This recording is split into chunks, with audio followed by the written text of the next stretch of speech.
Hi, my name's Rob. Welcome to my side of the laundry room. This is Chris, His faithful companion. Hedro life mate. And with all this talk about the Star Wars celebration this weekend, came up the topic of the Ewok movies and how a lot of fans instantly turn Hate on to them. things from our past. I mean, But let's back up. Yeah. The thing is everybody knows and laughs at the holiday special. Yes. Okay, and that of course dropped between Star Wars back when it was just Star Wars. Yeah. And No hope about it.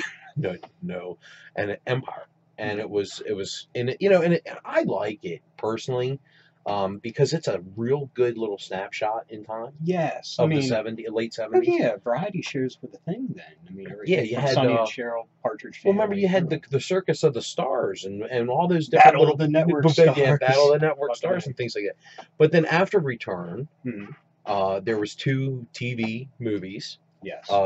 which were Caravan of Courage, and then the following year they did Battle for Endor. were they really a year apart? Yes, they were. Wow. Okay. And they were shown as part of the ABC Family Sunday night movie. Yes. Yes. And I guess when it first came up in TV Guide or wherever, I stalked That this was a thing. cover, right? They actually had the cover. One of them was a cover. Maybe. I can't remember. I mean, it had the full steam ahead Star Wars behind it. It came right after Return because Ewoks, I believe the cartoon was 2 years later in Droids. So, Okay. I mean, it was jumping right in on that fanfare. And these are not bad movies. No, they're no. not. And there's a lot of hate out there for both of them. Yes, it's so cool to hate on Ewoks. I mean, and in particular, in he doesn't like it, but I think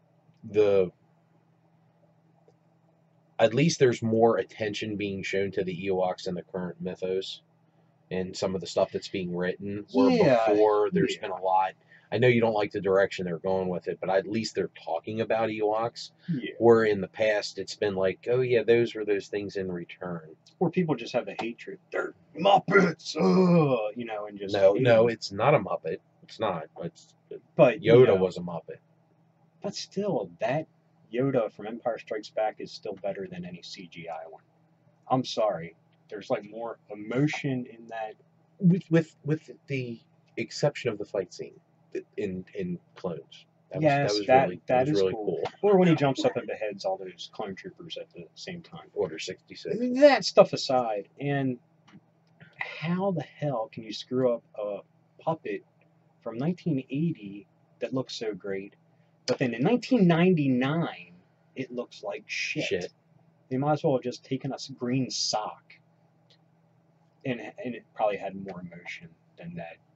Yeah, vinylized piece of shit that Yoda was. But what about Yaddle? Don't even get me started on that. Okay. But that Evan Peel dude, it's alive. Cat just bit it. What's his name? Evan Peel. He's another smaller statue individual with long ears, missing the eye. I thought that dude was a joke until I started reading stuff on him that he was this decorated Jedi warrior and stuff. Where it's like, okay, with all the battle scars, right? Yeah, that's cool. Yeah. But anyway, we digress as with every topic. The Ewok movies. Now I look back at it, and you've seen these far more recent than I have. Yes. As being Battle for Endor was better than Caravan of Courage. Yes. And we had talked about this, and you were saying it's really kind of the other way around with more recent viewing. At the time, I think I was 9 when Battle of Endor came out. And of course, to a 9-year-old, you add a little bit more action to it, some gunplay. Hell, the Ewoks use guns in it. So it's like the best movie ever, Wilford Brimley, who at that time I knew him from Our House, that show that was on. And with Shannon Doherty. Yes. But and no commercials. Hell, even Cocoon, maybe. Who knows? But anyway, that was star power for an 80s TV made movie. There was nothing he couldn't do. No. But anyway, when I went back and rewatched them with my kids, because honestly, That's the right wheelhouse right now. it You know, is. And I popped in Return thinking this is a great entry point. okay, because it'll kind of give you that seamless transition. And No, by the time we got to the Rancor, I was turning it off. gotcha.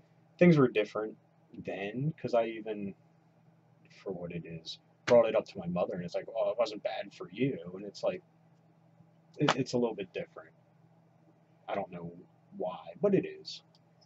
But I made that choice that they might be a little too young for that. So I put in the two. Ewok movies, because how more wholesome can you get? Now, have they ever been released for any kind of DVD or There is a DVD. It's a double feature. with DVD. both of them? Yes, but that's pretty much it Really? that I know of. Was that at like the infancy of DVD? Because it doesn't seem like something. Yeah, it's pretty old. That's what I kind of figured. Because It's it's very since Lucas has definitely cherry picked what he wants Yeah. to remember. And Yeah, not and remember. probably in that case, it might have been more of a ABC release over Lucas. Ooh, gotcha. But Gotcha. with going into it, and actually the whole origin of my blog was watching these movies with my kids, and I got to about 3,000 words, and I'm not even halfway finished, and that's where I stopped at and picked up writing something else. And it's been a year plus since then. And in fairness, they are something that's very near and dear to your heart, the Ewoks. Very much, very much. And I don't have the hate, not even close. I don't nothing of that sort. No, as a matter of fact, I kind of enjoy the comic relief, because Return of the Jedi is probably the first film that I remember seeing in the theaters. Like, I remember seeing Clash of the Titans in the theaters, okay? Mm-hmm. I remember seeing Empire Strikes Back in the theaters. But I can tell you that I can remember the experience of Return of the Jedi far more than I can those others, if that makes any sense whatsoever. Sense. So that has more of a lasting effect. And I don't ever remember being like, oh, what the hell? Ewoks are in this or whatever. You know what I mean? Yeah. And to this day, and yet again, it's my favorite of the old trilogies, Return. I like Return. And there's several reasons for that. I like a little bit of the comic relief we get with the Ewoks. Yes. Him stealing the speeder, and flapping in Superman caping it all the way.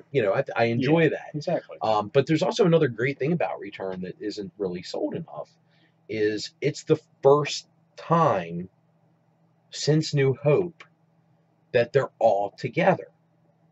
Okay? Yes. It's like the first time that Luke, Leia, and Lando, and Han, and Chewie, and R2, and C-3PO are all together. Yes. Because the infamous "and I'll help too" scene where they're talking about going into the forest moon of Endor, with and the many Bothans died to get the second Death Star plans. But the Ewoks, I don't have a hate for them, and I don't really understand the hatred for it. I understand the hatred for the Gungans. I get that. Yes. I understand that. I'm with you, but people. to equate that, but to say that they're one and the same is absolutely ridiculous because, well, like I said, the Ewoks were entertaining. They were. Yes, but getting back to these movies, the weird thing with like Return of the Jedi, you don't know if it's before or after. Oh yeah, good point. Because of when Wicket meets Sindel and her family, humans are an alien species. So I would put it before Return of the Jedi. But you could make the argument that it could have been Caravan after. of Courage we're talking about. Let's put that on the back burner. Because let me start where it all started. The first movie I wanted to see was pop in Battle for Endor, because that was the far superior one. According to our memory.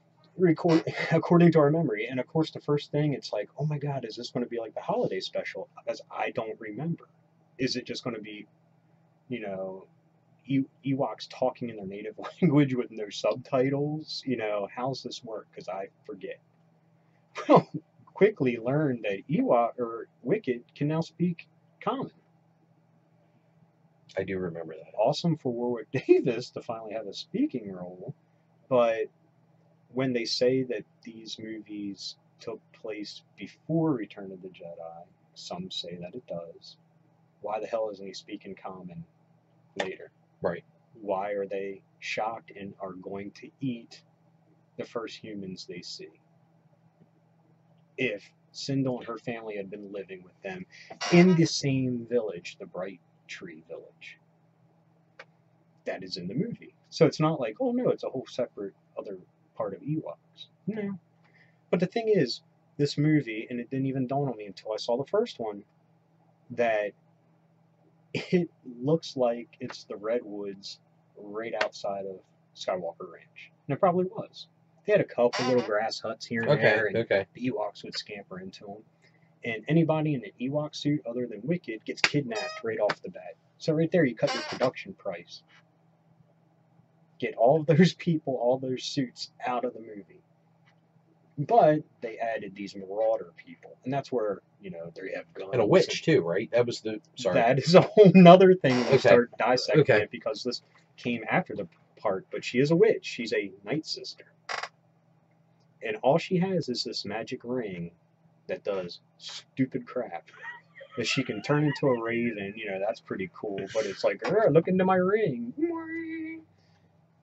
But anyway, that movie was more action-packed, and it had Teak, which I loved, the little quickling dude. Looked like a little rat, about the size of the Ewoks, and it was a super speedster. Okay. That was cool. Okay. I love that dude equally as well. You know, that he got some props in Star Tours later, which was awesome. It was like when they showed the feet. Yeah. You see his feet there. But, you know, this movie lived in infamy to me as a kid because of the action to it. And it was timing, too. And it was timing.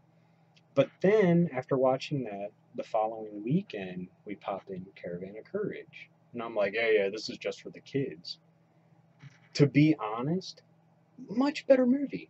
It starts off with, long time ago, galaxy far, far away. It starts like a Star Wars movie. And the thing is, there's no crazy Ewok speaking common running around.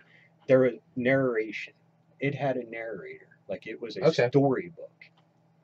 And it's, for all intents and purposes, the Ewok equivalent of Fellowship of the Ring.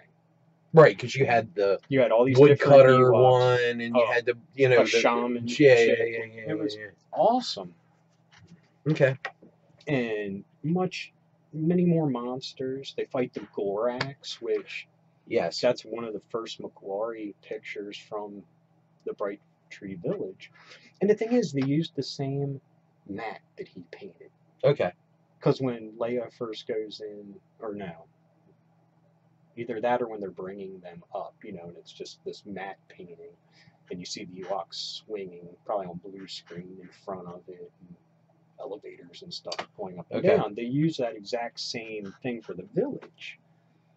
So it really felt like you're stepping into a continuation. The production quality was really high for that. You know, you were. It was partly yet again timing, because Return was 83, right? Or 84. 83. And if you're saying what you're saying, it was what, 84, no, 82. 80. That wasn't long after that these came out. Right. So I was 9, so 84 was Caravan of Courage. Then 85 was Battle for Endor. And like I said, my memory says that Battle for Endor is better. Right.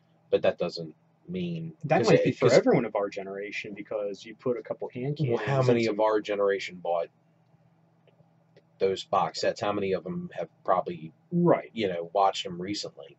I could probably tell you it's every bit of 10, 11 years since I've even seen either one of them. Right. It's been a while, you know what I mean? And granted, it's been a year since I've seen them, because, like I said, it kicked off what prompted me to start blogging, because I just felt like I needed to tell people that little trip down nostalgia that it's not that bad, and it feels like a smooth transition into a portion of history after Return of the Jedi. But they say it's before Return of the Jedi, which doesn't make sense, because but is that Lucas just talking shit again, or is that... I don't know who the hell is talking shit. You know what I mean? Was that during that whole... Because I mean, even now, prior to Disney buying Star Wars, and we talked about this in one of the previous conversations, you know, there's a lot of screwed up timeline Oh yeah. You know, with Star Wars in particular, Yeah, where you're not this sure is where things kind right. of fit as far as the chronology goes. So It yet isn't even again, canon anymore. no, One it's camp says it legends. is, It's one one, camp right, says it's not. and that's what I kind of like, the fact of where we're at today with this clean slate. You may not like the Aftermath, but I do. I love them, and Yeah, it you know definitely cleans house a little bit. I've sung the praises, and also Twilight Company, the Battlefront book, Right. is fantastic as well. It really is. And then it's almost a year old now at this point, but still, that was a great book.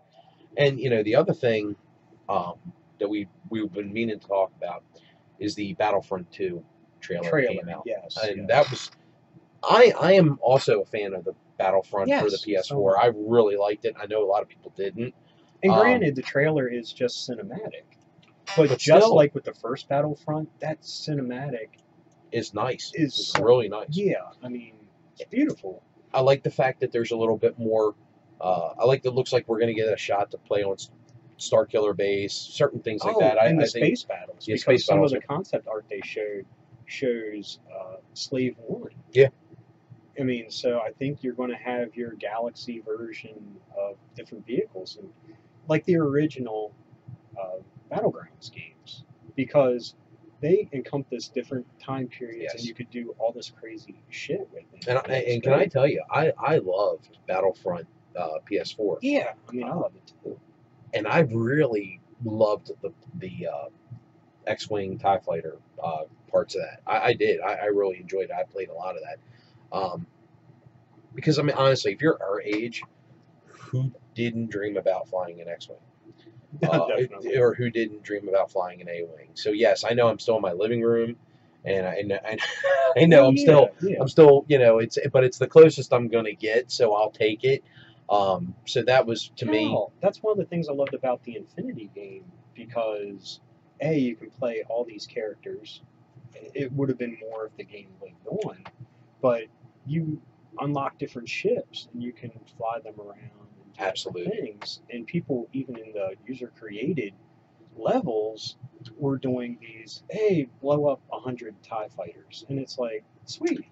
And you know, just to spend, maybe the game wasn't as good as everyone expected. I did not play all the Battlefront games from the PS2 platform or 3 platform. I didn't. I freely admit it. But also, I didn't have a PlayStation 2, so that was part of it. True, you did skip that. I did. So, but to me, it's kind of fun. So it may not have been what you were hoping for, but it was still a fun game. I mean, that's all it really boils down to is how much fun you have with it. We're not game haters, you know what I mean? We're really not. We you know, if we say we hate a game, it's pretty bad, really. You know. I mean, I guess my example of that would be I love No Man's Sky. Absolutely, you sung the praises out of that, to the point where you're going to sue the company for it. That's ridiculous. Dude, we grew up in a time where you picked up an Atari box and it painted this dragons and wizards and fucking barbarians. If your imagination wasn't doing overtime to play those video games, I mean, you know. So to sue somebody saying it wasn't what they advertised, no shit. Welcome to our generation. Live through the 80s, because when Contra is revolutionary, think about that. You know what I mean? When Contra was revolutionary, you know, that was a great game. It was. God, I'd like to have the time. But I mean, but the art never matched the game, and that was all we had to go by. We didn't have the remember that was the big hub when Sega Genesis came out. It's like, oh, it really looks like the stand-up, you know, consoles. You know, and we all bid hard, and we all went out or a lot of us went out and bought them. And but the funny thing is, I remember the biggest game at that time coming out was Street Fighter. Well, when we're bringing the consoles home was Street Fighter 2, because of what a success that was in the arcades. Yep. And it first came out on Super Nintendo. I knew this cat that was Genesis. Everything else sucked. He was the first person I knew that had one with those first generation games like Ghostbusters. What was it? Shinobi 2. Yeah. And that Ghostbusters game, awesome, because it was like super deformed characters, because they had the bigger heads and they looked just like the characters from the movie. And you were running and doing stuff. Before that, we had like a Nintendo game that was slightly above Atari level, Slightly. and that was so groundbreaking. But I knew this dude was like, oh man, I have to get it because we lived in the arcades when we were in Middle school, to freshman high school, year. yeah. And Well, Street Fighter. I mean, I was just everybody played it, But anyway, till Mortal Kombat came. another tangent. But yeah, this dude crumpled down and bought the Super Nintendo. It was the only game he ever got. Well, the same thing happened to us to a certain extent, not to you and I personally, but we all were PlayStation guys. Lucasfilm signs the deal with Microsoft at the time, or Nintendo, or whatever it was, and they come out with Red One or Rogue One, or what was remember the flight simulator game? The computer games, is that what you're talking about? Because they had it was X-Wing Fighter, TIE Fighter. Not those. That was, remember the game Red One or whatever it was? Super Nintendo were the ones that had the Shadow of the Empire games. Absolutely. Where you played Dash Rendar and all that bullshit. Sorry I spoke his name. Oh, I'm sorry. But The whole thing needs to be forgotten. But the game where Hamill actually did the voice work for when he was came in, and it was Rogue One or Red One, or it was one of the flight simulator games. Yeah, I'm sure you guys are going to type underneath the name of the game, and that would be great. Do put in the comments, because I can't remember. The only Xbox But Microsoft a friend of ours went out and bought the system just to play that game. So that's the only reason it sticks out in my memory. But what sticks out in my memory now is when they signed exclusively with Xbox for like 6 months, because their first attempt was the Star Wars Kinetic game, Kinect, or however the fuck you say it. But the Han Solo, I'm riding solo. Oh, stop! Just stop! So, stop. Yeah, it was bad. I mean, we suffered through a lot with Star Wars. Yeah, we have. But and I think that's why. But the Ewoks isn't a suffering thing, and that was the whole purpose of this. Yeah, and that's the thing. I will never use hindsight to attack Star Wars. It's all part of my history, and people have read my history stuff and on my blog. Nostalgia is such a huge thing to me. I mean, to us. I mean, I even talk about cartoons that are embarrassing now, like Mr. T and shit. But no, soft spot. But at the time, we loved them. That's the thing. You can't sit here and trash. Are they terrible? Of course they are. Can you watch them now? Barely. But at the time, they were great because that was what we had. That was all we had. Some TV of the stuff was much more genre oriented, and we only had one day of real cartoons. Yes. We had Saturday. You might have got a block or two Monday through Friday before you went to school and that type of thing. And even Sunday, you had the syndicated, because that's where Goldar. The Marvel Sunday, where Dino Riders, RoboCop, and then you had the Hanna-Barbera, whatever that was. The Wacky Racers that were re-edited and And they had Goldar, and then Paw Paw Bears. Love the Paw Paw Bears. But, I mean, there's just so much back then. But I love it all. And the whole thing, like, with the trashing of even people trash Jabba the Hutt because he's a big Muppet. But that just shows the creativity of Star Wars, and I think that's its lasting appeal. And when people turn on it like a serpent eating its own I think it's easy to critique something that's 30 years old at this point and say all of its shortcomings. I think it's easy to do. That's like making the joke about Star Trek, and every time the ship got hit, all they did was rock back and forth. But that was all they had. I mean, it was the best they could do. Yeah. And so is it funny? Yes, it's funny. But does it degrade the show any? It's like the truth bomb of, my wife has never seen any of the Star Wars movies, so I pop in, hey, let's watch Star Wars, and 15 minutes into it, it's like, oh, this is supposed to look good, and it's like, well, fuck yeah, in 77 it was. But yet again, if you think about it, look at the painstaking capability that Rogue One did, because they did a very nice job of fitting into that Yeah, time definitely, frame. You know what I mean? I thought that was really, that's a really, that had to be a tough job.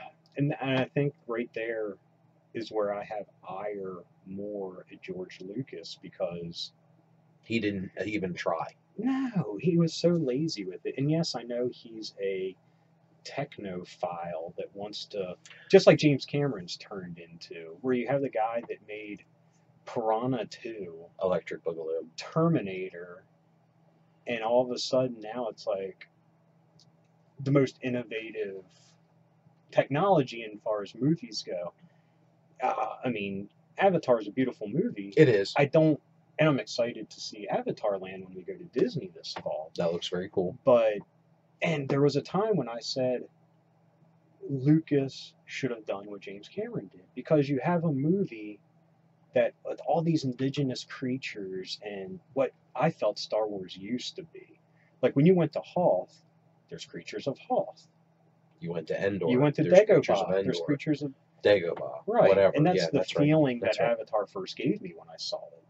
Because I mean, for the love of God, you never saw it in the original before the special editions, but there's big, carcasses on Tatooine of creatures. So it gives you the implication that there's something it's there. a living, breathing. It's a yes, it's an ecosystem, ecosystem. And the thing is, it pisses me off because I've heard a lot of rumblings about deleted scenes and stuff in Phantom Menace of all things, where they went more into like the swamp life on Naboo and what Obi-Wan hiding somewhere and some beast getting some of the droids that were after him. You know, and that's and you may be right, but considering some of the hate that I have for Episode 1, I've never really dug too deep into that mythos personally. That's I mean, it's apparently in the novelization. Oh, okay, even. okay. So I mean, maybe his heart was in the right spot at first, but it totally fucking veered off somewhere. When you have he was more interested in making a 20-minute NASCAR race about pods, but what a pod even race that doesn't bug me. It's just the sterileness of it because that's you know what the best part of that is the drunk sand people. At least that's I envision it myself. Yeah. You know, taking pot shots at the pods running. Yeah. You know, I like find that hysterical. Like they're in the center of the track in their RV. Yeah, exactly. Yeah. You know, all it's missing is the rebel flag. But and the thing is that we got to see a big swath of different aliens all in one bit. Mm-hmm. Absolutely. So that was cool too. But the long and short of Sebulba, in a nutshell, is awesome. That's a great character design in general. But the long and short of all this is, take it easy on the Ewoks, man. I mean, they're not that bad, Yeah, of course we veered off the track a lot, but yeah. I think any Star Wars fan owes it to himself to at least watch Caravan of Courage. And and that stuff's on YouTube. You know, you don't have to go spend $200 on some super DVD special edition that nobody buys anymore or whatever. I bought mine used probably 12 years ago. Yeah, but I bet you on eBay it's a ridiculous amount of money. So it's and another thing real quick, when people critique the movie, sorry for interrupting, they talk about the teenage boy in it and how annoying he was. And even as a kid I can remember how annoying he was. But as a father watching it with my kids, whenever he did any dickhead thing, he always felt remorse about it afterwards and apologized and acted accordingly. Because he was too busy being a teenager and being a smartass that he knew everything, and these little bear people weren't going to show him up, that he was a dick to them. But then when he discovered, oh man, I need these guys, he fessed up. Yeah. And a lot of other movies and things, if you're a dickhead character, you don't go pretty much arc until the end. No. But the whole thing is these different arcs of him learning. So, I mean, I thought that was great. And the whole narration, the whole storybook aspect of it. Take the opportunity to watch him again. I need to do that myself, to be perfectly honest. Thank you, by the way. And just take that opportunity because, if we shut ourselves down to so much of this, well, we never find the Blade Runners. We never find the Crawls. We never find those little niche movies that make us happy, you know? And a lot of those need to be re-examined, especially with the comic book sensibilities nowadays. Because they didn't put the comic book tag on stuff back then, but it sure felt like it. Yep. Bucker Banzai Megaforce. I mean, we'll get into this as we continue to do this, but we have so many little oddball films that we both like and we both enjoy, and some that we don't enjoy together, and some that we do enjoy together, and things like that. But don't deny yourself that, because you may find something that you love, and that's the biggest thing, and so just take it easy on Ewoks. Yeah, just embrace what you love, enjoy it. Don't buy in anyone's hate. I mean, I'm a 40-year-old man. If you hate it, then fine. Well, jump on, that's. But if you don't, you don't. If you're doing it just to catch on to a wave, I mean, don't do it. I mean, like I was saying, I'm a 40-year-old man, and I still have my original stuffed Wicket, and he does. I mean, nothing to me, I would never give that thing away. It's everything.